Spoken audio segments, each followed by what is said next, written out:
I mean, obviously, nobody likes losing, and you have to hate losing so much that you do what it takes to not lose again. Obviously, there's no will or intent in anybody's heart to lose, but what actions are you going to do? What mindset change is going to happen so that you do not allow that to happen again? So I think that that's the mindset that we all have going into this week and weeks coming. Welcome to the Talkin VAWLS Network. My name is Boogie Bentley, and what a great quote there from Matthew Butler after practice yesterday. Look, the ongoing narrative last season was that the team quit, that they didn't fight. We saw that fight. We saw how scrappy they could be in that Pitt loss. But last season, nobody seemed to care. And, you know, the word gets thrown around a lot, but last year's team, they were in the middle of a toxic environment.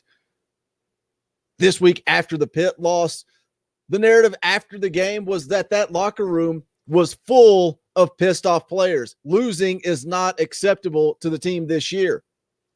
Enter Josh Heupel, who talked about proving it, not just talking about it. You got to be about it. And it all starts at the top with leadership.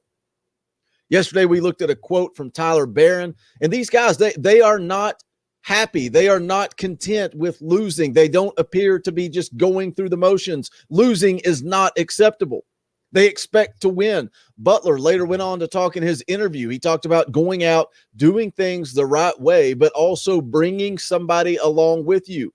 That is the true definition of leadership. And it's going to be a long, tough season. Last night on the live stream, you know, we talked about the path to 6 wins. It is going to be a challenge. Can these guys keep this same mindset? Can they continue to play with a chip on their shoulder throughout all 12 games? We're going to take a look at a few more quotes from Matthew Butler. We're going to talk about how the defensive line graded out against Pitt. But as always, do me a favor, go ahead and smash that like button just below the video. If you're new to the Talkin VAWLS Network, welcome. We're just 3 dudes that love Tennessee sports. We don't pretend to be experts or insiders or something we are not. We are fans just like you. So if you enjoy what we do, go ahead and subscribe. Click that bell for notifications. You won't miss out when we go live or when we drop new content. You guys want to get an advantage over your sports book, you need to head over to the App Store or the Google Play Store. Download BetQL, the only app you need to make smart bets. Their computer model scans over 350,000 unique bets per year to give you the best bet recommendation for every game across all major sports. Also gives you the reasoning behind why you should place that bet. Their model covers everything from spreads to over-unders and player prop bets. But I know how some of you guys are. You don't always listen. You want to play armchair quarterback, and that's fine. If you want to do the work yourself, BetQL has all the necessary tools for your research needs. Sharp data so you can see who the pros are backing, line movements, you can jump on betting opportunities in real time. They've also got great team summaries highlighting previous success against the spread and the over-under. So go to try.betql.co/VAWLS to get started now. Going to drop all the links in the description below, but if you use that promo code VAWLS at checkout, you're going to save 25% on all subscription offerings. They also have a deal where you can get an entire year of BetQL for free. So jump in the description below. Check that out, BetQL. So let's take a look at this article here from A to Z Sports written by Zach Reagan titled, Why Tennessee VAWLS Defensive Lineman Matthew Butler Should Be a Huge Fan Favorite. Matthew Butler's a guy who he's been saying and doing the right things ever since Rodney Garner showed up. And Matthew Butler is a guy that has been through it all, right? He came to play under Butch Jones. He stuck around through the Jeremy Pruitt debacle. And now here he is, fifth-year senior. He decides to come back and give it one final go under Josh Heupel. So I admire Matthew Butler. I do believe he does do things the right way. The article says Tennessee VAWLS fifth-year defensive lineman Matthew Butler didn't have to return to Knoxville for his extra year of eligibility, Butler, who played under Butch Jones and Jeremy Pruitt, decided to return to UT for a final season to take care of some unfinished business, a decision he announced via Twitter in early January. I like that. Unfinished business. Says that video alone should make Butler a fan favorite, and if that didn't do it for fans, then his comments this week likely did. Yes, that's why I listened to what Matthew Butler said yesterday. Then I saw Zach Reagan put out this article this morning, knew I had to come on here and talk about it. And we saw the same thing from Tyler Barron yesterday. These guys, they are not content. They are not happy. They are pissed. The article says on Tuesday, Butler was asked by reporters how he felt about being named the second highest graded interior defensive lineman by Pro Football Focus among players in Power 5 conferences. Butler didn't seem to care, noting that it meant someone was outplaying him, and then adding that Tennessee still lost a game that he felt that should have been a win. And again, that goes back to yesterday, what we talked about Tyler Barron. Tyler Barron's a guy that received some praise from head coach Josh Heupel.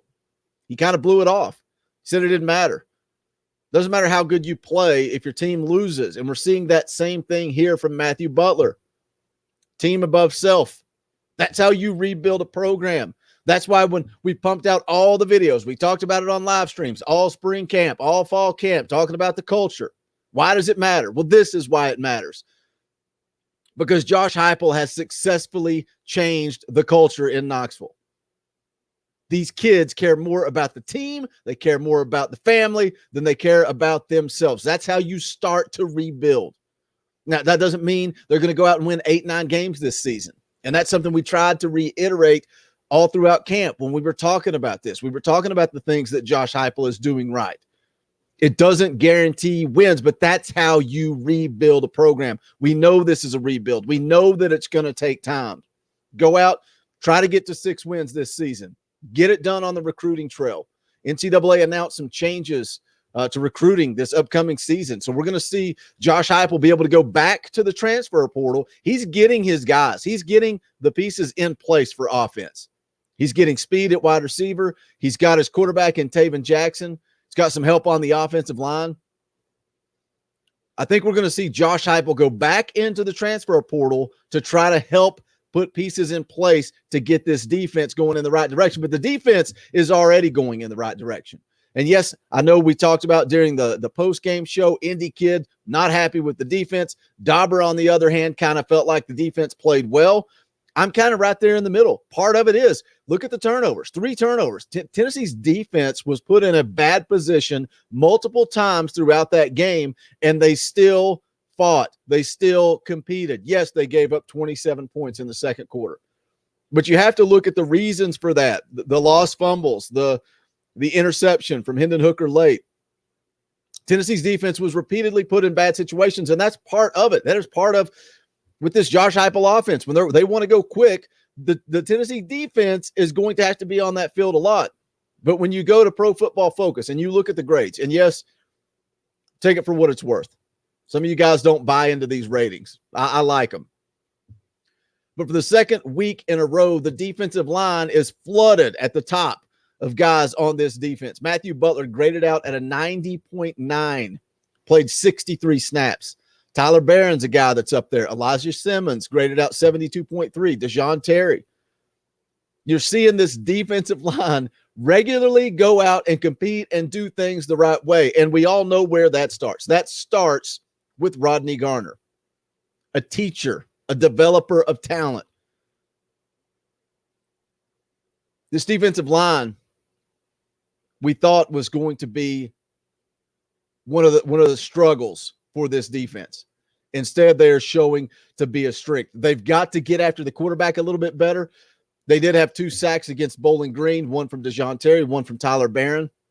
Had a couple of sacks against Pitt, but both of those one came from Theo Jackson, one came from Jeremy Banks, none on the defensive line. But look how they're holding up in the run game. They gave up 32 rushing yards to Bowling Green. Most of that came on the last carry of the game after the game was already over with. 32 yards on the ground for Bowling Green. They gave up 96 rushing yards to Pitt, but that was on 43 carries. And how many of those rushing yards came from Pickett getting out of the pocket? And we knew that was going to be a problem going in. We knew it was going to be difficult for the defensive line to get to Pickett. We knew that. Article goes on to say here, what an amazing response by Butler. This type of attitude from a senior is what a winning culture is all about. Bingo, spot on. One of the big criticisms of the VAWLS under Pruitt was that players didn't care enough about winning. That's visibly changing under Heupel. Tennessee gets this thing turned around. Butler will be a big reason why his leadership is helping transform the environment in Knoxville, and fans should love him for that. Great article there from Zach Reagan, just summing up my thoughts exactly on Matthew Butler, on Josh Heupel, changing the culture. And again, it's just the beginning. This is game 2, but we saw some adversity in game 2, and we saw a team that continued to fight, a team that had an opportunity. They fell down 2 touchdowns multiple times and continued to scratch and claw and fight, trying to get back in the game. I'm proud of what I saw against Pitt. Now, what does that mean? It's a long season going forward. What happens if they drop a game to Florida? What happens if they drop a game to Missouri? How long can you continue to keep that winning mindset when adversity continues to come week after week? Maybe we see this team go down to the swamp and shock a few people. Leave me a comment. Let me know what your thoughts. What are your thoughts on culture? What are your thoughts on winning mindset? Is it coach speak? Is it a bunch of BS? Because when I see Tyler Barron talk to the media, and when I see Matthew Butler talk to the media, it doesn't seem like fluff and BS to me. It seems like a couple of guys that have bought in to what their position coach Rodney Garner is teaching and what their head coach Josh Heupel is selling. They seem bought in. How long do they stay bought in? We're going to find out, but leave me a comment. Let me know your thoughts on that. If you have not done so yet, please smash that thumbs up on the way out the door. Also, you can go check out the official merchandise of the Talkin' VAWLS Network. Just go to bonfire.com/store/Talkin' VAWLS. Any and all support, greatly appreciated. If not, just hit that thumbs up. Leave me a comment with your thoughts. Tell somebody about Talkin' VAWLS. We're trying to get to 10,000 subscribers before the end of the season. So if you guys will share out the links, share out our promotional posts, all that good stuff, you guys make this show what it is. We appreciate all the support. That's going to wrap it up for this one. This is the Talkin' VAWLS Network. My name is Boogie Bentley. Go Big Orange. The